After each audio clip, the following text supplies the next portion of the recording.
আমরা সবাই জানি যে সুদের সাথে সম্পৃক্ত সব কাজই হারাম, এর জন্য ব্যাংকের চাকরিকে হারাম উপার্জন বলা হয়ে থাকে। আমার প্রশ্ন হচ্ছে, যদি চাকরি করা হারাম হয়ে থাকে তবে ব্যাংকে অ্যাকাউন্ট করে টাকা রাখা কি হারাম হবে না? এছাড়া নগদ বিকাশের মতো মোবাইল ব্যাংকিং অ্যাকাউন্ট খোলাও কি হারামের মধ্যে রয়েছে? দেখুন, এই প্রশ্ন উত্তর হলো যে সুদ ইসলামের সবচেয়ে ভয়াবহ অপরাধ। হারাম উপার্জনের তালিকায় সবচেয়ে শীর্ষে হলো সুদ। অন্য কোনো হারামের ক্ষেত্রে আল্লাহ তাআলা এত কঠোরভাবে বলেন নাই, সুদের ব্যাপারে যত কঠোরভাবে বলেছেন, আল্লাহ এবং তার রাসূলের বিরুদ্ধে যুদ্ধ ঘোষণা শামিল বলেছেন। একটা জিনিস আপনারা লক্ষ্য রাখবেন, কোরআন এবং হাদিস যেটাকে সবচেয়ে কঠোরভাবে নিষেধ করেছে পৃথিবীতে, ওই জিনিসটাকে সবচেয়ে শক্তভাবে এস্টাবলিশ করা হয়েছে। প্রত্যেকটা ক্ষেত্রে আপনি মিলিয়ে নিতে পারেন। সুদের ক্ষেত্রে যদি আপনি বলেন, গোটা পৃথিবী আজ দাঁড়িয়ে আছে সুদের উপরে, গোটা পৃথিবীর অর্থনীতি দাঁড়িয়ে আছে সুদের উপরে। ইসলাম যেটাকে সবচেয়ে কঠিন করেছে, শক্ত অপরাধ চিহ্নিত করেছে, কারণ আল্লাহ জানেন মানুষ কোনটাতে বিপদে পড়বে। ইসলাম এর এই নিষিদ্ধ বিষয়টা সবচেয়ে অবধারিত জিনিসে পরিণত করা হয়েছে। যাই হোক, তো এই জন্য এই অপরাধগুলো থেকে আমাদের বেঁচে থাকার চেষ্টা করতে হবে। আপনি দেখবেন পুরুষদের জন্য টাকনুর নিচে কাপড় পরা হারাম, আবার হাঁটুর উপরে অর্থাৎ রান উন্মুক্ত রাখা হারাম। এখন আমাদের সভ্যতা এমনভাবে বিনির্মাণ করা হয়েছে, এগুলোর পেছনে শয়তান কাজ করে। শয়তান সম্পর্কে কোনো অনেক আলোচনা আছে, আমরা শয়তানকে দেখি না, কিন্তু সে তার দোষর দিয়ে কাজ করায়।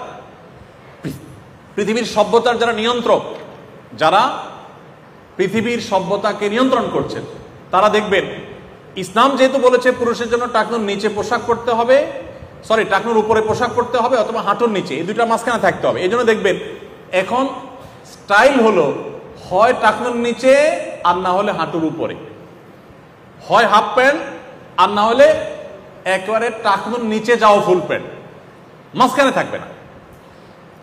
ইসলাম বলেছে নারীরা পুরুষদের বেশভূষা ধারণ করবে না। আল্লাহ তাআলা সৃষ্টিগতভাবে স্ট্রাকচারালি বডিতে পুরুষ এবং নারীর মধ্যে বৈচিত্র্য রেখেছেন না রাখেন নাই? মর্যাদাগত কোনো বৈচিত্র্য ব্যবধান আল্লাহ রাখেন নাই। যে ভালো কাজ করবে, নারী হোক পুরুষ হোক, আল্লাহ কোরআনে একাধিক জায়গা বলেছেন তার মর্যাদা আল্লাহ দিবেন। বাট সৃষ্টিগতভাবে আল্লাহ তাআলা বৈচিত্র্য রেখেছেন কি রাখেন নাই? রেখেছেন। এই জন্য নবী সাল্লাল্লাহু আলাইহি সাল্লাম সেই বৈশিষ্ট্য এবং বৈচিত্র্যটাকে ধরে রাখতে বলেছেন।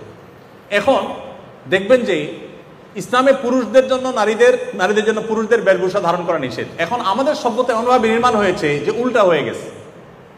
মেয়েরা দেখবেন তাদের পাজামাগুলো তৈরি হয় এমনভাবে যাতে টাকনুর উপরে থাকে, প্লাজো, বিভিন্ন রকমের ধুতি পাজামা, নানা রকমের পাজামা তৈরি হচ্ছে এখন নতুন নতুন। এরপরে দেখেন মেয়েদের নিজেদের সম্ভ্রম রক্ষার জন্য, তাদের প্রাইভেসি রক্ষার জন্য, ব্যক্তিত্বের পরিচায়ক হিসাবে তাদেরকে শালীন পোশাক, পুরুষদেরকেও বটে মহিলাদেরকে তাদের মতো করে শালীন পোশাক করতে বলেছে। তারই অংশ হিসাবে ওড়না পরা, এটা কোরআনের একটা বিশেষ নির্দেশনা। ওড়না পরা কোরআনের ভাষায় সেটাকে জিলবাব বলা হয়েছে, মাথার কাপড় টেনে দেওয়া। এই যে ওড়না পুরুষদের, মেয়েদের এখন 3 পিস দেখবেন যে ওড়না ছাড়া হয়, এখন 2 পিস হয়, 3 পিস খুব কম হয়। এখন ছেলেদের পাঞ্জাবি কিনতে গেলে দেখবেন সাথে একটা ওড়না দেয়। খেয়াল করছেন আপনারা? তাহলে ওড়না ছিল কোথায়, আসলো কোথায়? আপনারা মনে করছেন কাকতালীয়? না, এগুলো বাই ডিজাইন, বাই প্ল্যান এগুলো করা হচ্ছে, বাট আমরা জানি না। তো এই জন্য আমি বলতে চাই যে ইসলাম যেগুলোকে, আমি এরকম আপনাকে অন্তত বহু এক্সাম্পল দিতে পারবো। আরেকটা দিয়ে আমি শেষ করি। কুকুরের ব্যাপারে নবী করিম সাল্লাল্লাহু আলাইহি ওয়াসাল্লাম বলেছেন যে কুকুর মানুষের উপকারে আসতে পারে, শিকার করতে পারে, পাহারাদারি করতে পারে, সে কাজে মানুষ ইউজ করতে পারে, কোনো অসুবিধা নেই। বাট মানুষের ঘরের ভিতরে কুকুর রাখবে না। কুকুরের জন্য আলাদা ঘর হতে পারে, পরিচর্যা হতে পারে, মানুষের ঘরে ঢুকাবে না। কেন? এখানে স্পিরিচুয়াল দিক আছে। সবকিছুর বাহ্যিক দেখে আমরা বিবেচনা, বাহির দেখে আমরা বিবেচনা করবো না, ভেতরে অন্তর্নিহিত দিক আছে, আমরা জানি না। উনি ওহীর মাধ্যমে আল্লাহর কাছ থেকে জানতেন। তো কুকুর যদি মানুষের ভেতরে থাকে, কুকুরের উপরে নানাভাবে শয়তান কুকুরের উপরে ভর করে। মানুষের ঘর বাড়িতে যখন থাকে তখন সেটা মানুষ প্রভাবিত হয়, মানুষ টেরও পায় না কিভাবে প্রভাবিত হয়। নবী সাল্লাল্লাহু আলাইহি ওয়াসাল্লাম নিষেধ করেছেন, যে ঘরে কুকুর থাকে সেখানে রহমতুল ফেরেশতা আসে না। এর মানে এই না যে কুকুরের কোনো দোষ আছে, এটা একটা বাস্তবতা। কুকুরকে তার মতো করে ঘর বানান না, আপনার চেয়ে আরো সুন্দর ঘর বানাবেন। ইসলামে নিষেধ নেই, কোথাও নিষেধ নেই যে আপনার বেডরুমের চেয়ে কুকুরের জন্য আরো দামি বেডরুম করেন, নিষেধ এরকম কোথাও লেখা নেই, কোরআনে দিয়েছে। আপনি করে দেন, বাট আপনার বেডরুমে রাখবেন না, এটা হলো নির্দেশ। এর বিপরীতে সাহাবীরা অনেকে বিড়াল পালতেন, আপনারা জানেন। আবু হুরায়রা রাদিয়াল্লাহু তাআলা নামই হয়ে গেছে বিড়ালের বাপ, এত বেশি বিড়াল পালতেন, বিড়াল ভালোবাসতেন।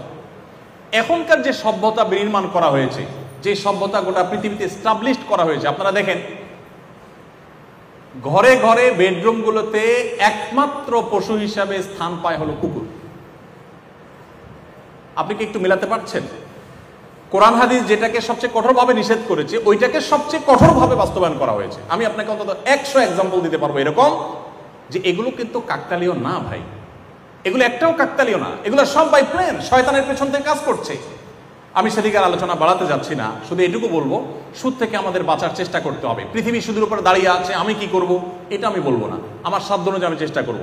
এখন বিভিন্ন ব্যাংকগুলো ইসলামী ব্যাংকিং এর উইং খুলছে, এছাড়া অনেকগুলো ইসলামী ব্যাংক আছে, আমরা সেগুলোতে অ্যাকাউন্ট খুলে আমাদের টাকা পয়সা রাখবো। আপনি বলবেন যে সেগুলো কি শতভাগ ইসলামী? ডেফিনেটলি শতভাগ ইসলামী না, কিন্তু তারা সুদকে হারাম মনে করে বাঁচার চেষ্টাটা করে, অ্যাটলিস্ট এতটুকু তো আছে। আর বাকিরা তো ঘোষণা দিয়ে সুদকে সমাজে এস্টাবলিশ করছে এবং বৈধ মনে করছে। অতএব আপনি আপনার টাকা ইসলামী কোনো ব্যাংকিং এর অধীনে আপনি রাখবেন, সেটা আপনার জায়েজ হবে ইনশাআল্লাহ বিইذনিল্লাহ।